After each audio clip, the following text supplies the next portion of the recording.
Oh, It's too far away, Laurel. the chair? Yes, Too far away from what? from the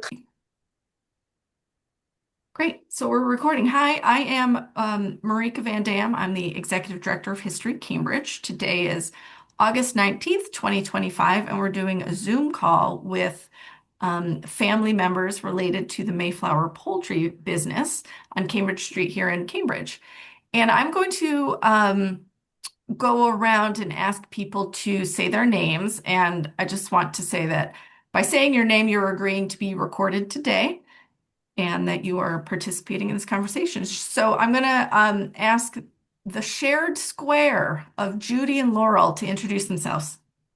Okay, I'm Judy Silver, and I am the wife of Richard Silver, who was the owner of Mayflower Poultry. And I will try to remember things, but it's been a long time. Okay, So, that's enough for now. I am Laurel Silverman, and I have nothing really to add to this conversation other than making sure that my mother was able to get on the Zoom call. Much appreciated. Stuart? My name is Stuart Silverman. I'm married to Laurel. It's Silver. I was a Silverman and she was a Silver. Okay, so she added a man to her name. I have my contribution might be that I worked for a year in 1990 to 1991 in that business. And I also was involved in selling the building 4 or 5 years ago. Oh, great. Thanks. Paula? My name is Paula Silver, and I'm Judy's youngest daughter. I worked at Mayflower from 1976 to 1980 on Saturdays, putting myself through college. And then I worked again at Mayflower from 1990 until 1996.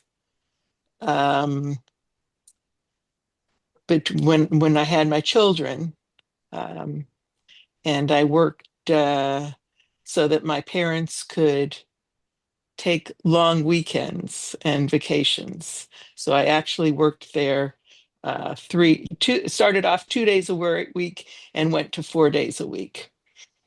And that was then when they sold this business, but not the building, was in 96 after after my son was born.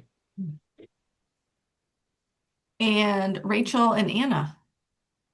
We're also mostly just here to listen. I'm Rachel Silverman. I am Laurel and Stewart's oldest daughter, so Judy and Dick's granddaughter, and this is my daughter, Anna Bob, who's also really just here to listen. And Jason. I'm Jason Alves. I'm the executive director of the East Cambridge Business Association, and the Business Association currently owns the live poultry fresh killed sign. Thanks. So where should we start? I'm curious when you close your eyes and you think about Mayflower, what is the number one thing that sticks out to you, Judy? the long hours that my husband worked, because he worked all day, and then at night he would pick me up and we would go collecting, because a lot of people didn't pay if you didn't come. So that's we would spend almost every night during the week going from one restaurant to the other to collect from our, and everybody paid, not everybody, but I guess most people paid. It's just that it was a cash business, and a lot of these people didn't even know how to write a check. So that was my life with, I worked in a store. I was a cashier, but that's really all that it was. It was Dick who worked the business. Can you say more about how the business came to be? Go back to Papa. Go back to Papa's. Oh, that's my father-in-law, Leo Silver.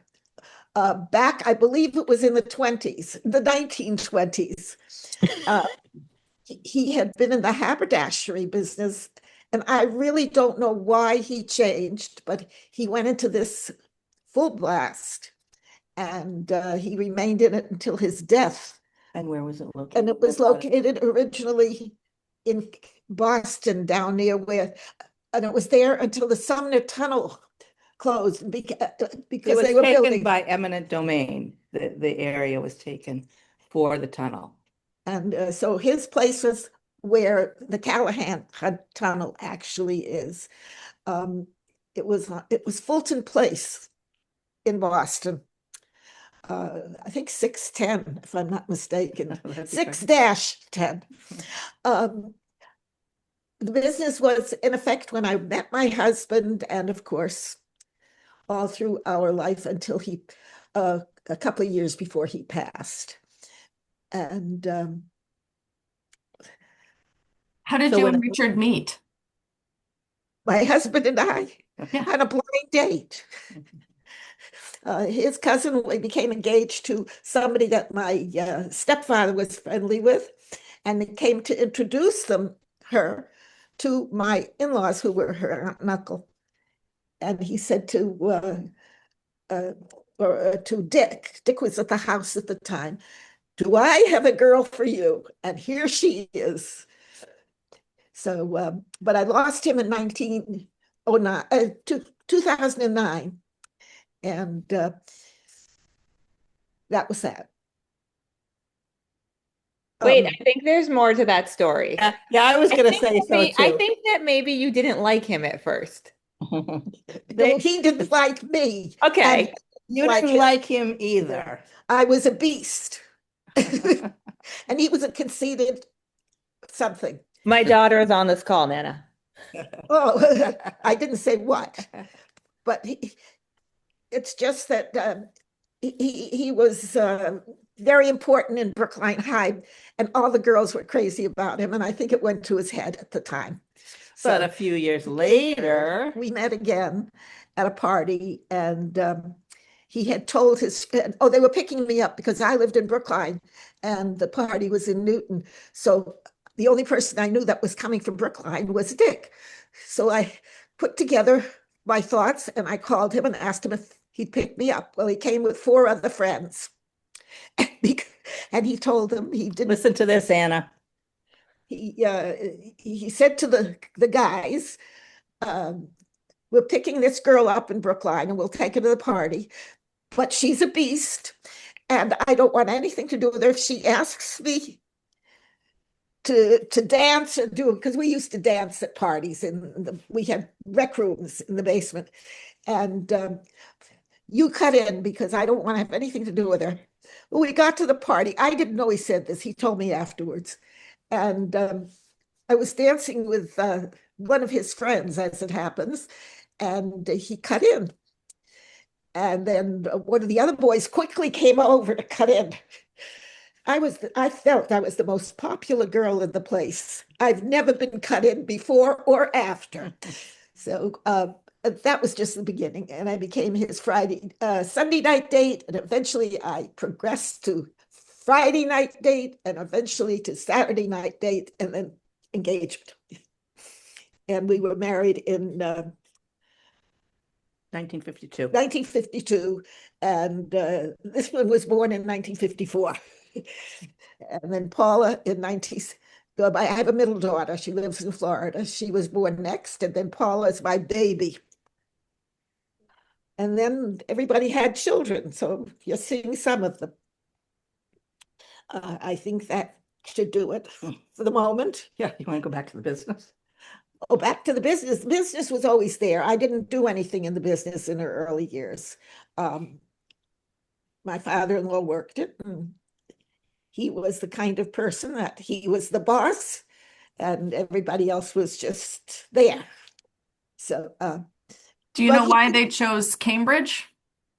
Well, I think that there was a poultry store in Cambridge before Mayflower, and he was selling it out or closing it or something. So Leo, my father-in-law, bought the building and just started his own building. That must have been around the time that he gave up the haberdashery business. because he's, as far as I'm concerned, he was always in the business. It was never, I didn't know him when he was selling coats and hats and stuff like, and gloves. So it's been a successful business, and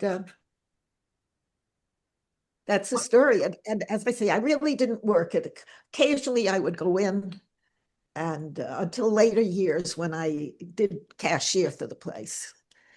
Uh, my mother-in-law worked every day of her life there. She swung the chickens when they were going to be slaughtered. She would pick up a live chicken like it was nothing and bring it over to the man that slaughtered them. And she was a very hard-working woman, very hard. And people who will remember the business will remember Sophie Silver. She was a great lady. So I think Paula might have something to add to that, and Stuart, since they both worked there. I don't think Laurel did for long. I think she came in and took cash once. And And messed it up. And what? I did And not. messed it up. I No. did not. Oh, We- sorry. we Lost my wanted head. her back. I'm curious So- if you could describe the various activities that were going on with the business. Well, originally it was sawdust on the floor, and the chickens were in the back of the store. There was a refrigerated case in the front where the customers would come in, and there was chopped up ice in that, and the parts, everything was fresh. And the parts would have been gotten in the morning when there was a certain amount of things, depending on the orders. A big business, part of the business were Chinese restaurants, because Chinese, at that time, very into the live poultry, and they would buy it head and feet on. Somewhere along the line, and I don't know dates, the government came in and said, you're not allowed to sell the feet. Uh, anyhow, and so they would come in the store and pick the chicken that they wanted, and we would eviscerate it, I guess is the word. And you don't know what that Are is. you okay, Anna? What did I do? She looked a little disgusted there for the Well, moment. eviscerate was clean it and pull the feathers out. But the chicken was dead, so the feathers didn't hurt. And so then we would have parts of the chicken, breast, thigh, drumstick, all that.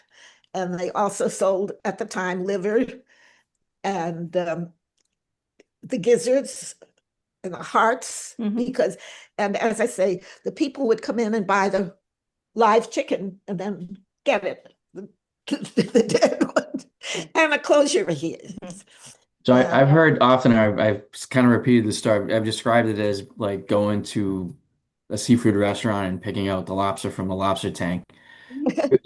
Was that, I mean, like I said, I've heard stories where the chickens would be roaming around the store in some cases, or were I they think that was before my time, or I Okay. have. Well, occasionally a chicken Would get that I loose. remember would get loose. The chickens were some chickens. It wasn't a big part when I worked, but they would get loose and they would wander into the store, and people probably saw them. But they were in cages for the most part. Yeah. Right? Yeah. When I worked there, yeah. Yeah, But well, that was but still, for the customers that wanted a live chicken, whether they uh, there were certain customers that wanted to come and pick out their own, and they would go into the back and look at those in the cages and choose which ones they wanted, and some would pray over them before that Oh. they were taken into the back other room. Yeah. There Well, was that's a. interesting. I didn't really understand this at the time, but Judy mentioned the Asian seemed to want chicken a certain way. But I also remember, at least the year I worked there, there was a significant Portuguese population. Portuguese population, Gypsy population, and and and Chinese population that would be the ones that would take the live chickens.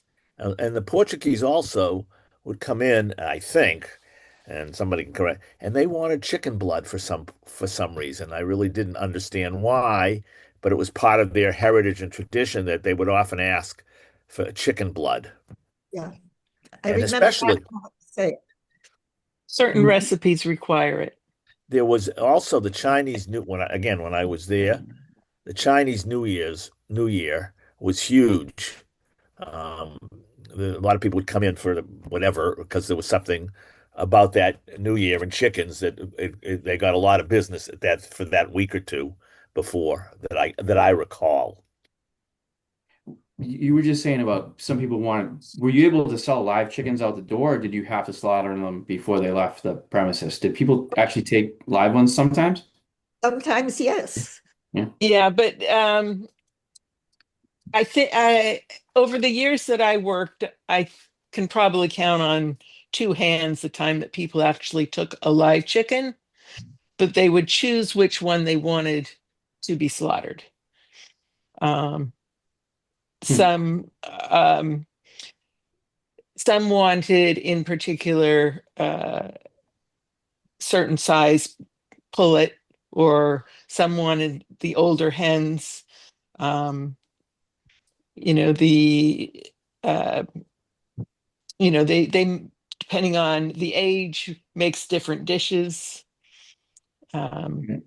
a young one is much more tender, cooks very differently than an older one, and so um, the I don't want it sound I very to you know to say that the Chinese wanted it to be more young and um, Well, tender. The Portuguese wanted it more of the more of the fowl, the older hens, Sure. um, Cultural preferences and how they prepare the how they dish. cook it. Hmm. Listen to how he phrased it. Isn't that nice? some people know what they're talking Been doing this a long time. In Well, Cambridge. I'm trying to be PC, and knew it wasn't coming out right. about. Okay. The business did evolve. It did change from what it was when it began. And as it did, as the world changed, the younger people, younger being my son-in-law, maybe, no, but the younger people were not as interested in the live fresh poultry or the live anything. And so that part of the business did change, and it is going to be less of that. That's why there's very little that I really know of the early days of it. Dick worked there all his life as a kid. He'd go in, there were always jobs for him to do. By the time I got married, there wasn't any jobs for me. And so I went on with what I was doing. And raising a family. And then I there was a big chunk of time that we moved out west. So my grandfather owned the business, and he had his young son there to help him. And then at a certain point, that young son grew up and started a family, and the family moved out to the Seattle area. Um, and so that was 12 years that we were out there. So as the business then kind of progressed or didn't progress, depending on how the old man wanted to do it. And I use that term only because, yeah, he was getting older and he did things as he had always done them, and he replaced my father as he needed to. Um, and then in the 1971-72 school year, um, there was my grandfather got sick, had heart attacks, plural, I believe, Yeah. and asked my father to come back. So that year, he started on back, sort of commuting back and forth between Boston and Seattle. And then the family moved back at the end of that school year. And my father sort of then took over the business. So we have a second chapter in the business, if you will. And that's not to say my father also wasn't stuck in his ways and did things the way he always did them. No. He was the new old man. And Well, there's go a ahead, Stuart. well, I went to work in this business for 1 year. It was a total. I had been working in education. It was sort of like it was much different than what I had been expecting. And one of the parts of the business that was very, I think, profitable was Thanksgiving. They sold all kinds of turkeys. And I said to Dick one day, they would spend 3 or 4 days, And maybe what year was this, Stuart? What year? 19, probably the winter of 80, the Thanksgiving of 89 or 90, I think. And they would spend days getting these orders in chicken to arrange them so when people could come in. I mean, they were there all day. And at that time, I had just bought an Apple IIe computer, which was pretty new. And I said to Dick, why don't I help you with this? And we can arrange and sort this stuff um, by computer, and it won't take you any time. And Dick, being from the old school, nah, nah, nah, nah, nah, nah, nah. I finally convinced him to do it. I hauled in my computer from home And the uh, printer, dot and the matrix, printer. right there Yeah. with labels. And we cut a 3 day operation or packing and organizing to exactly one morning because it was able to organize as computers can. Um, but Dick was old school. There's no question about it. He was very old school. Um, I want to add some things. He would get there, I think, what, 5:30 every morning. Before Uh, before 5. He would leave the yeah, house at 4:30. get there. He left early enough not to deal with that distressing traffic to get there. And he was a very, very hard worker. He had 6 or 7 that I recall, at least when I was there, immigrants, I guess, I don't know, and they liked him a lot. He treated them well. Um, and they were very loyal to him. And he would pack the trucks up every day at 6 o'clock with you, 6:30, and go out for deliveries. And the rest of the day that I was a retail business that people would come into the shop. And at least when I was there, Saturday was crazy there. There were lines out into the street. Um, you have to understand that this was not in my background. I didn't know anything about this stuff. And the second day I'm there, Dick says to me, "Cut this chicken," and he has me in the behind the counter. People, I want this, I want that, and I have not a clue what I'm doing. But you had to keep up, and you had to learn, and so it was a very interesting experience to work there in that, and it was probably still the hay time or whatever it's called of that business. Was also selling cooked chickens. He would barbecue them there. Was still a time when I remember a guy named Louis was in the back room killing the chickens um, that people wanted, but it was thriving in the days that I was there. Louis' And son I was still learned a there lot when they about the just parts closed of a the move. chicken. I'm sorry. Louis' son was still working there when they just moved.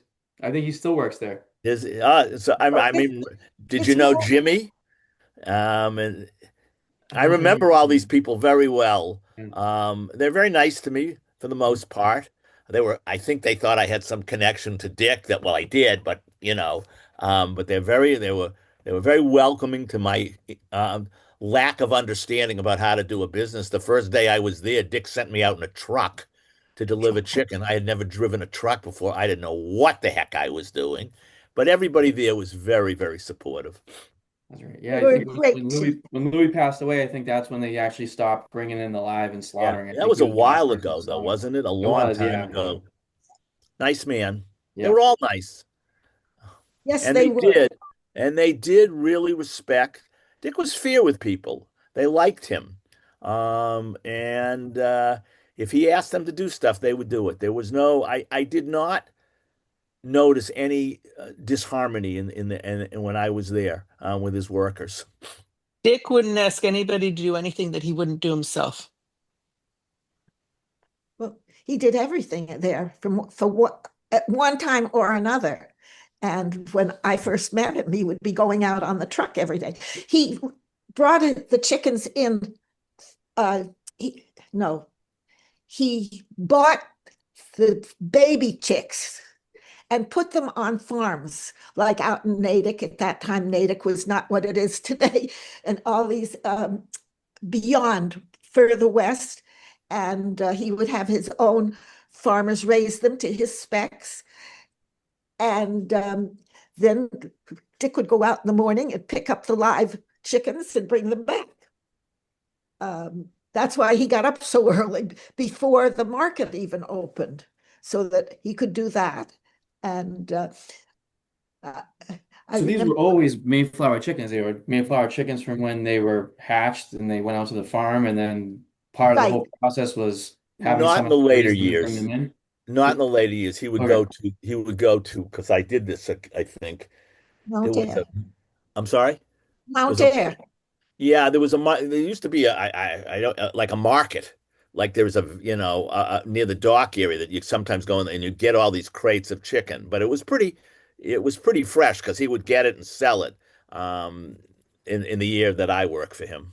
Now, if you didn't kind of run through your stock for the day, you had to you had to like feed the chickens the next morning, like to keep them, or like Wasn't how my does that work? department. I can Well, tell you also, that. wait, Louis did it. but you also Louis. sold eggs, right? So you Oh must have yeah. you must have And kept the the super chickens for some, jumbos. I right? But mean, you you've must have never kept the seen eggs chickens. that size. Yes, that's true. I But took you home You've must a have. never lot seen an of egg cooked that chickens size. too. So how long did a chicken stay in the store? Not very long. Once it So was live chickens? What was the life expectancy? Is that No, what you're I Oh, just she's feel like if you asking, were those chickens the egg layers? He got the eggs from the farms, okay. right? So yeah, so the live chickens that came in were usually would come in like on Monday, and they would be gone by Saturday. And Louis would feed them during the week.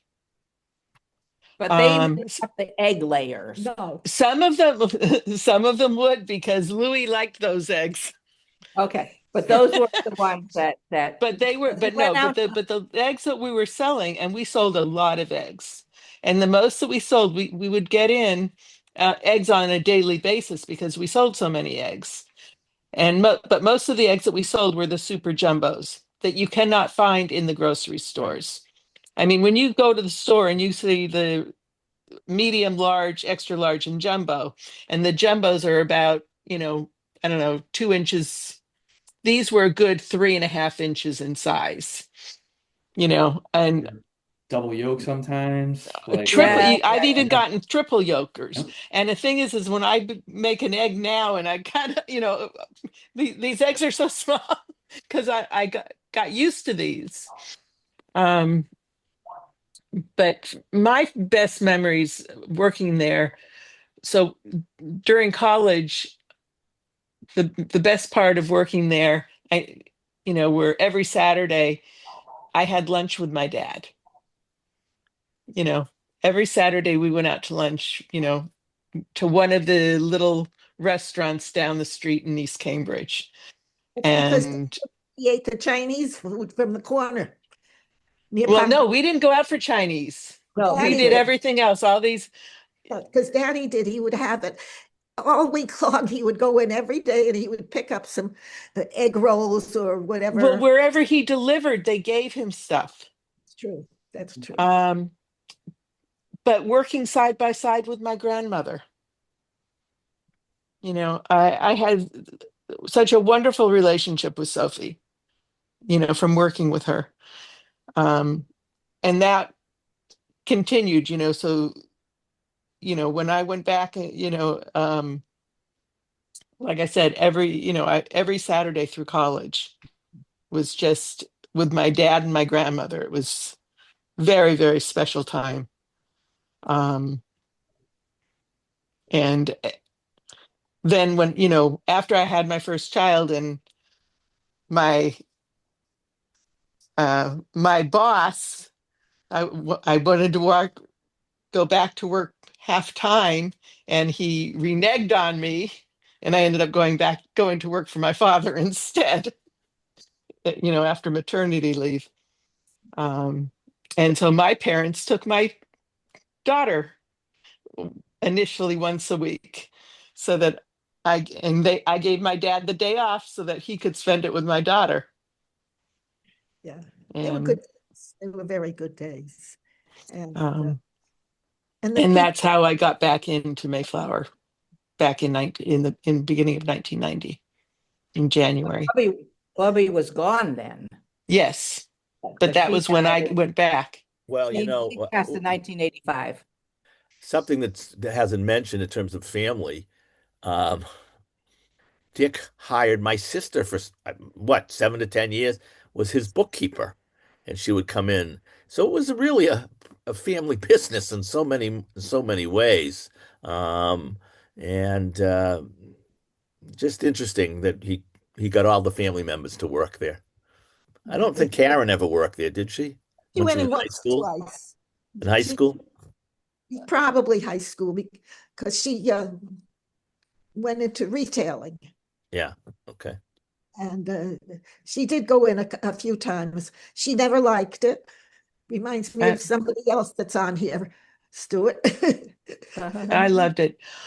I don't know if they would still have any record of it, but my husband and I did an interview with Kiss 108 Thanksgiving of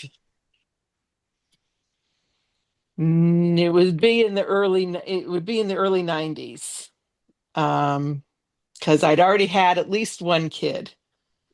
And it was Thanksgiving, probably Tuesday of Thanksgiving week, and we went in. It was with Maddie in the morning. I don't know if they still have a recording of it, but I don't, you're talking 30 years ago. Source material for your new next article.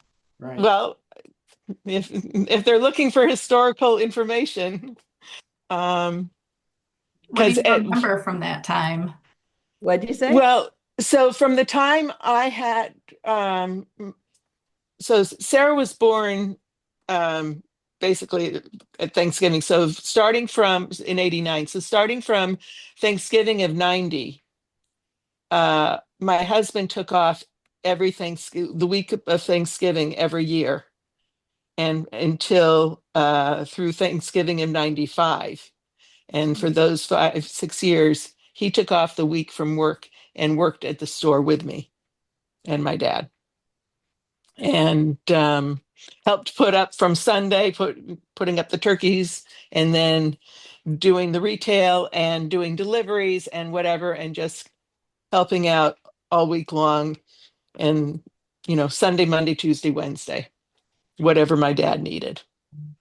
And that Tuesday morning, one of those years, we went in and someone from Kiss 108 had called and wanted, you know, some information about fresh turkeys. And Dad said, would we go in and do this interview at 6:30 in the morning before we came into the store? So we did. Well, you were always up early. Well, I was I know. I'm thinking that. Anyhow, getting my husband up for an interview was an interesting story. but But I think that it was a good business. A lot of people from all over kept coming back year after. The children would come back and they would remember their mothers and dads coming in there. Um, the business did change as the years went by. And Dick sold the business in back in early 96. early 96. Because after Jake was born, I never went back after my I maternity. don't know. I don't know, remember the date. And he passed in 2009. So he did, when he sold the business, he never went in again. Um, the new owner, he wanted to learn by his own mistakes. And I think maybe once or twice he called for advice, but most of it he learned by his mistakes. And Excuse me. and he did learn. And he ran the business. Okay. And if it's still I don't know if it's still in existence. It is. Yeah, he went to the market district Yeah. Yeah. when I don't know whether that was, no, it was not then that we sold the building, but when the business sold, he stayed with us for quite a few years. Very nice young man. He didn't know anything, and he learned by his own mistakes. And he was a nice guy. You know what? One thing I want to add, Yeah. maybe tangential, but the one thing about that business that stands out to me is that whenever anybody tells me that they lived in Cambridge for any length of time, I mentioned, did you know Mayflower Poultry? And the vast majority of them remember the sign outside, fresh killed poultry. It is iconic in a lot of ways for many people. And for some, that sign, I hope whatever they decide to do with it, because it is a history and it's important to the history of that era in Cambridge, I believe. We were thrilled that you were able to buy it and save it.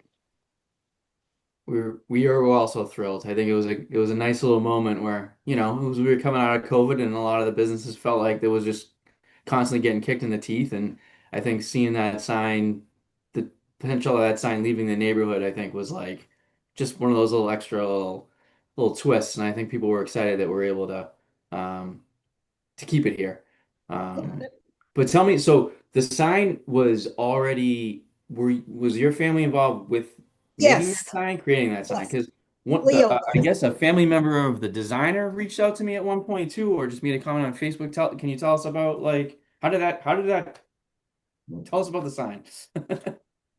Well, Leo paid for Commissioned it? it. He chose the sign. Yeah. I think that also changed because they ended up with lights inside the glass or something. It was not wired for lights, I guess. But as times change, that grew also, the sign. And every now and then there'd be an article in the paper or in the Delta Airlines magazine. And I do know I have that somewhere in my house, but I've moved around a lot since then. Delta magazine printed a beautiful color picture with a sign and everything else. And a little story back then. I really don't know the year that was. It was in the newspaper. I see a newspaper with him with his arms folded Yeah. in front of Mayflower Poultry. They did a big The article. Boston Globe magazine. Yeah, I think I Yeah. remember that. Yeah. Did Leo come up with the I mean, it's self-explanatory, but did he say I want a sign that says live poultry fresh killed, or was that any recollection of how that came about? No, I don't. No. I always thought it was a little stupid. How can a live poultry be fresh killed? So, but it certainly was a wonderful landmark for Cambridge, Yeah. and was in a couple of the different Cambridge um, little magazines, like like Yellow Pages, but where places to see, places to go. It would be sent. People would be sent to Cambridge. And of course, that had other repercussions that perhaps they would buy something while they were there. And Cambridge itself had so much to offer. I presume it still does. I'm too old to take advantage of all these things. But Did anybody live in Cambridge? in the family, no. no. Why not? Would you want to be close to the business or? I Well, I really, will say that's one of the reasons why I did not take it over when my dad was ready to sell the business. I live in southern New Hampshire, and my husband and I talked a lot about it because I really didn't want to lose it. But living in southern New Hampshire and knowing the amount of time and the hours and the commute, it my husband and I were like, you know, in but that well, was it was a hard decision for us to make. yeah. Well, no one, Leo lived in Brookline, Leo and Sophie always were from the Boston area. And Dick and I, when we got married, we lived in Quincy. What happened? Did you touch the No, I screen? didn't touch anything. She She's touched fine. We can She's see fine, it. Laurel. it. Um, so it was just not natural for us to be looking for a place there. We did live in Quincy, which was the closest commute.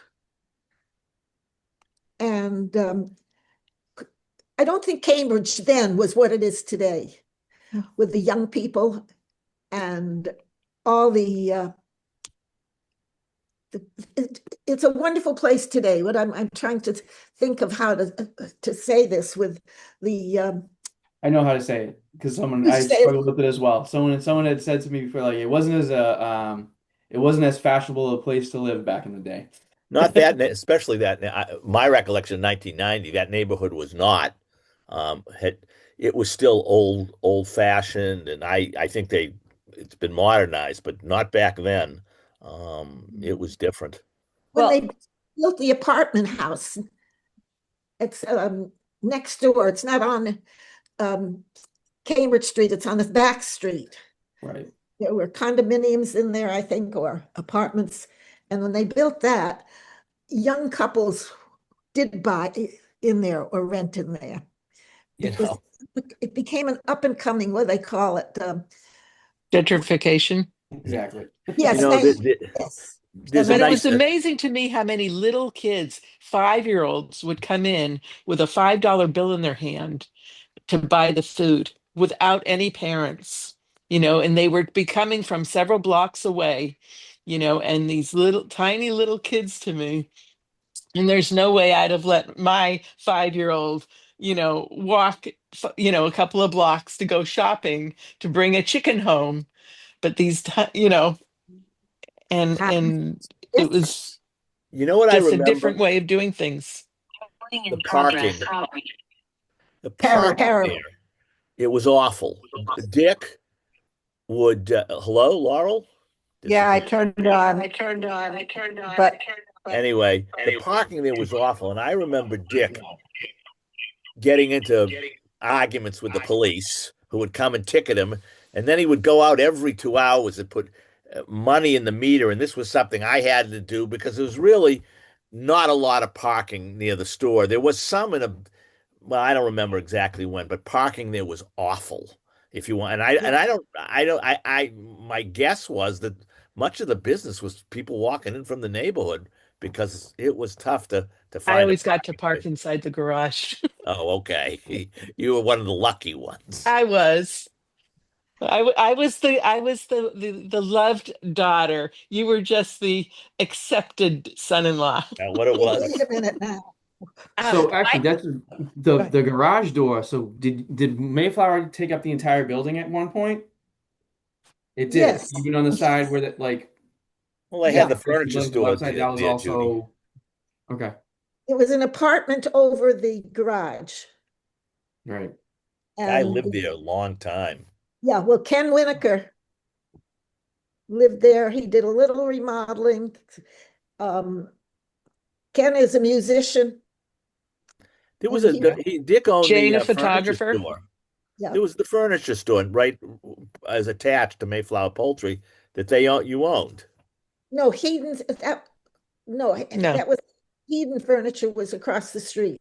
But whatever, there was something that was his storage. Excuse me. Didn't he store his furniture there? Yeah, it's there, but it's across the street. Right. Okay. The But he owned And more of the building than Mayflower Poultry is what I'm saying. Yeah, Oh, and yeah. the garage area, the apartment upstairs, and I don't know. And no, next door was an alleyway, and on the other side of the alleyway was Pugliesi's. That would have been the bar and grill. That's still there? Pugs sold. Puglisi's changed the name to Pugs, and then they left in 2010, 11, 12, somewhere around there. There's still a restaurant there. It's called Lone Star. Okay. But the owner of that, Bob Salinas, he's still around. He moved up to Maine. Okay. Comes back often. Yeah. Yeah.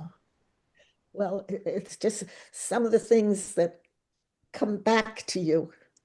Can I add two things that I think you're missing? One was the finger. Um, Papa's funny finger. Yep. Go ahead. Dick cut off part of his finger on the cutting machine one day. And we were very lucky. That's all I can say is they got him to Just the the hospital. tip. Yep. But they never did find the tip. So where it Some went to, customer went Good home to with it. know. what? The other thing I wanted to say was the smell. I just that I So, just remember the truck smelling pretty horrific. Yep. And if the truck smelled horrific, then the store was pretty bad also. so I have to say, when I was in high school, my father drove an LTD, a Ford LTD, and he made a lot of deliveries in the Ford LTD, in the trunk of the LTD. And when I started driving, this was the car We were very good to her. I sometimes got to drive if I was going out. And yes, you know, anyhow, so the car got called the Chicken Mobile, which got shortened to CM, which got shortened to Sam. So I drove Sam. Absolutely. Anyhow, a few years later, my father got smart and bought a cabriolet or no, El Camino, which is a Yeah, station wagon, but it's open back, so he could wash it out, because just use the hose and much better. But yeah, so for years I used to drive. the So smelly yes, car. Yeah. very smelly. Uh, And when I was working there after I had kids, and in the early 90s, and I would drive down from New Hampshire, and on on occasion my father would ask to make a delivery in my car. My husband wasn't always happy Can you because describe yes, what the smell was like? well, what would happen yes. is that Dead chicken.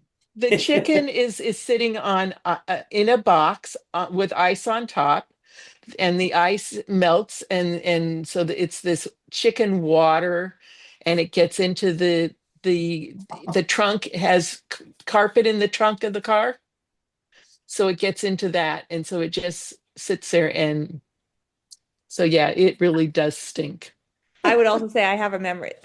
We had backyard chickens recently, and that brought some of the smell memory back, right? It's just animals and poop and But dirt. this wasn't poop. This is just, and So I think there are two especially in the different kind of summer, gross smells. as because that's when the ice would melt more, is when it's hot. And then, yes, it was. So yeah, my friends in high school did not want me driving. It would be a rare occasion that I drove in high school because everyone else would definitely want to drive, not me. Yeah, there were a lot of fond memories. It's hard to put them all together like this. Something is said, something's done. that reminds you of the past. But it was a good past. And I think the people that do remember the store remember it with affection. And part of that was the fact that it was so family owned. And the people would come in, and Sophie, my mother-in-law, she would talk with them, and she knew all their little children, and it was family. Sophie was a very warm woman Yep. in a He lot knew of ways. everybody. Yeah. So, Welcoming. yep, that she was. She was a wonderful lady, wonderful mother-in-law. My father-in-law was wonderful in a lot of ways that had nothing to do with business. But well, that's all right. He had this feeling, both of them did, that they wouldn't call me because they might disturb me. They wouldn't do this. I started to make dinner and they wouldn't come to dinner. My father-in-law ended up liking corned beef. And when I would bake corned beef, I'd call up and say, Dad, we're having corned beef for dinner tomorrow. We'll be there. It was like a whole different attitude. He wasn't putting me out. And they never did. They were just great. They were good grandparents. They were good parents. And it was hard when we lost him. And then we lost so many people, but we all do. That's part of life. And I really don't know any other thoughts that we can give you. I get one more question. Yes. Do folks do you so I think you talk about being a family-owned business, and I think that's still like so important for Cambridge Street, and we still are very fortunate enough to have a number of businesses that were technically around as long as Mayflower was. Do you remember interacting with any other butchers on the street, or we still have we've had three fish markets on the street, and we were down now to one in the past year or so. We lost two of the fish markets. But do There you was a have any fish market. recollections of interacting with the other businesses or the business owners on the Not street? me. Not Not you? me. No. But I I do would go know. across the street to get my fish. Yep. And Um, the other part of this, what was I? Oh, legal seafood. I don't know if it's still there. And I will never forget the first time we came back to Seattle, from Seattle, and my father-in-law decided to take us for lunch to legal seafood. I was horrified because we were sitting at these long tables and stuff. But they did become friends, and they bought chickens from us. I don't know if I'm allowed to say that. Sure. And we bought fish from them. You haven't talked about that, the wholesale business. Dick would deliver chicken all over the place. Oh, yeah. I mean, his two trucks would go out every morning and come back, 2, 3 o'clock in the afternoon after deliveries. It was a wide range of Chinese restaurants, all kinds of places bought chicken from Dick. Yep. I was also going to say, can you hear me? Yes. Because I was muted a minute ago. I was also going to say Dad was friendly with the furniture guy across the street. With the what? Furniture, the man who sold the furniture yeah. across the street. Yeah, that's true. I think some of your furniture came from there. Yeah, it did. It did. Oh, the things that you do remember. Was And there a lot of competition in the business? no, there were no, that was one of the things that worked very well, was the fact that there was no other place in Boston that sold fresh killed poultry. Many years later, Chinatown did get somebody there that would sell the chickens, and of course then they hang them up to dry afterwards, and they would be in the windows of that place. I think that was in Boston somewhere. But no, there were no other poultry places. Everything was by then, or when I came into the family, was in the supermarkets wrapped in plastic, which he could never understand. And that's when the business changed so much that young people did not go looking for fresh food. You know, like the fresh killed chicken or the beef that came in directly from the beef places. And when Dick sold the business, the young man that took it over, he brought in beef products and pork products.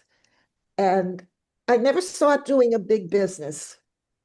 They were all wrapped in plastic. Um, it was not what our business was.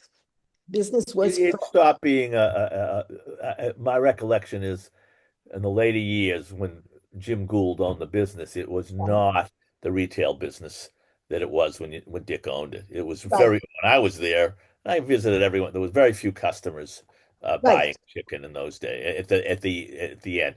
A Well, big, they I'm could go to, assuming, wholesale.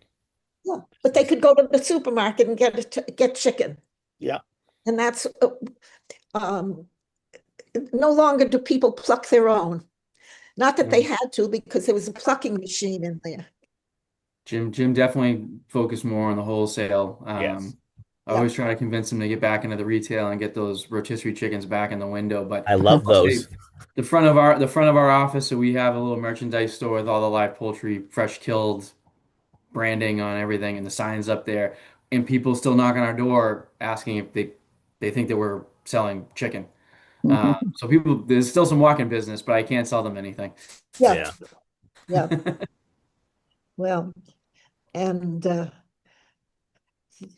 was a sign on the building that your office put up with the dates. I think the date of the it's on the left-hand side of the door somewhere, or it might be on the garage side. And you put a plaque up from Cambridge as it being one of the older businesses. I don't know if it's still there though. Oh, it was Is it a historical landmark? Yeah, the building where the carriage house was designated as a historical Yeah. building. yeah, It needed to and be preserved from when they just did the work on it. Yeah, I yeah, remember that's what that it was an was. issue. Yeah. So it's pretty pretty nice to be affiliated or associated with something this old that still is remembered by some. And of course, you're one of them that's remembering it. And but where I go, Very recognized. Very excited to be able to carry it forward. well, So you guys keep these tapes and these conversations forever? I mean, what is it that happens with all of this stuff? And do people access this? And um, And Yeah, can you so send us a copy of this no, recording? I get that, but do you have a lot of people coming in asking about Cambridge? And I'm trying to understand what exactly happens with all of the material you collect. yeah, sure. So we're just one organization of many in Cambridge that collect materials. So, but when I do an oral history, I usually transcribe it and mhm, put it on the website. I don't usually do Zoom. I usually just do audio. Hmm. But we try to make the information available to the public. Can you get it online or? If you go to our website, go to historycambridge.org, you can search the oral histories and see what's already on there. Yeah, okay, interesting. Um, So we let us know when you put something up and we will be sure to go to the website and read what you wrote. Yes, yes, yes, yes, for sure. Judy, you'll be the star. oh no. Well, Do I you? might live on longer in memory. But no, there were some people I knew, I don't know their names, but people that knew me because I was Dick's wife and they would come into the store, especially in the last couple of years that I would be down there more. And that was it. Do you all have any photos of the store that you could pass Well, on to them? actually, where did we put that picture? Um, I it's over there on the, but, okay, I will go get it. I'm gonna leave my phone right here so you don't get the feedback. Okay. Okay. Yeah, Were- this was a picture in the newspaper. Several articles had been written from time to time. As I said, I don't remember them all. He would bring them home. No, let's You see. know what? Your picture, oh, is your picture showing? That's the one I was Yeah, yeah. What year is Yeah. that? Yeah. And what? How much do you have? Do you have the whole picture showing? No, Lift it up, not lift it No. up. You can but pull July back 11th. and Pull raise Tell it us back. up. the date. Go back. Yep, and raise it up a smidge. There you go. Okay. Okay, the date is July 11th, 1996. Was that when the business sold? It just happens to be an article, and I believe it's the Globe, I would assume. Yeah, probably. Yeah, no, it's not. No, it's the The Cambridge tab. Chronicle. It's the Cambridge Chronicle, Okay. volume 150, number 28. To be exact. And the article was all about Cambridge Street. Cambridge Street eyes future with old world charm. No, we still are. And other businesses. Yeah. I'm curious if when y'all left, if you took any mementos with you. We ate everything. There really weren't anything. The big thing was the sign. There were, Well, we had known that you had known the business for it operated what for another 20 years? How long? More. Jim Gould owned that business from 96 to 2011, I think. Excuse me, to 2020 or 2021. yeah, He still owns it, He technically. still owns Just it, not not the there, location. Yeah. But but not at he the building. Yeah. not at the building. Yeah. we sold the building because the building belonged to Dick. And you And guys are very good to Jim, and you guys were good to him and made sure that he was able to stay here as long as he did. He was a good tenant. Funny thing about that building, which I didn't understand until I went to see upstairs, that place was huge. If you Huge. go upstairs, the square footage on that, there was a guy one guy was living there, but there was so much room. It wasn't particularly, um, it was not well kept up well, but my God, that was a huge building. Really. Does that have a brick facade in any part of it? I assume that's still there or something. Yep, yep. It's all the brick was preserved. Yeah, okay. but yeah, no, Yeah, so I somewhere I have um articles from I know the Boston Globe the Globe had a magazine, had an article on it. Anything that was, that was in the paper, I know I have a bunch of these things, and it's stored away somewhere, but couldn't tell you where it is, but I know I saved them. but we all save. And when it comes to getting things, so like I said, it was in the Delta Airlines magazine. Hmm. I think it was called Sky, and that was in the pocket and on the On the plane. airline. Yeah, every chair there was a pocket on the back of it, and there was a magazine in there um, by Delta, and it was an article in there. Um, I, of course, have some pictures around different things, um, but I think that's the biggest picture that I have. Some of them. Well, should you stumble upon any family materials relating to business that you want to give a new home to, you just let us know. Don't Okay. don't throw it away. Okay, I'll try not Don't to. throw it away. Thank you very much for the time you're giving this. And if and when you get this thing and you do put it on the internet, if you would send me the link to it, I would love to have it. Definitely. This is maybe not the last you'll be hearing from us. Oh, Appreciate it. Okay. Thank Well, you. we appreciate the time today, and thank you very much. So Thank you. appreciate all Thank of you. you for sharing, and always curious to hear a story or two, especially if it pops up later. I know that when we announced we were doing East Cambridge this year, some people wrote to us with some memories, and one person wrote to us, she was in her 70s, and she said She's a that baby. she remembers distinctly the plucking machine of the chickens, watching it as a child, and she still is a bit scarred from that experience. It was like brushes going around as I remember it. Wow. They're called I, chicken I have to. fingers. The little rubber things are called chicken fingers. Lovely.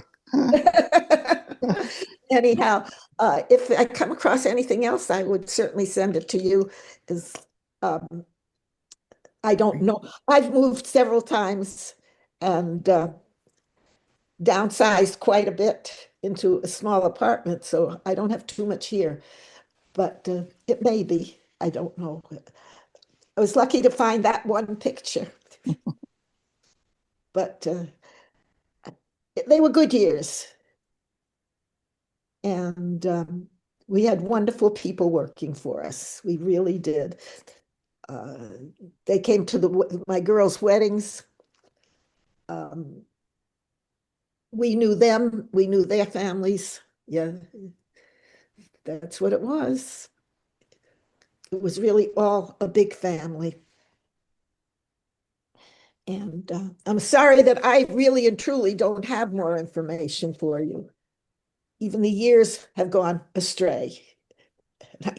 I don't know time frames, but I think you this could. is wonderful. I think you did a great job. You gave us a lot of Well, I stuff. can tell you in the blizzard of 78, Oh one of God. Dad's employees, Jimmy, drove from Cambridge to Newton to pick up my father to bring him back to Cambridge. He got special permission from the police to do that because the street, my parents' street was blocked. He couldn't get out. But so he drove from Cambridge to pick up my dad every day until the roads were clear. Yeah. Well, I guess Mayflower had special dispensation Because the food they needed to get him. because Yeah. it was food dealer. So no, Dick would find ways to do things and get them done. Where did And the name Mayflower come from? I don't know. I really don't know. Mayflower Poultry, a division of Somerville Live. Uh, I will tell you that I don't have an actual answer. I have a historical answer, which is that lots of immigrants named, when they opened businesses, immigrants named businesses American names to fit in. That is a fairly common immigrant trend. Yeah. Well, I think the Somerville Live Poultry was the business that was in that building before Leo bought it. And that's how he knew the building was up for sale. So anyhow, I really do Okay. thank you. And I hope this is what you wanted.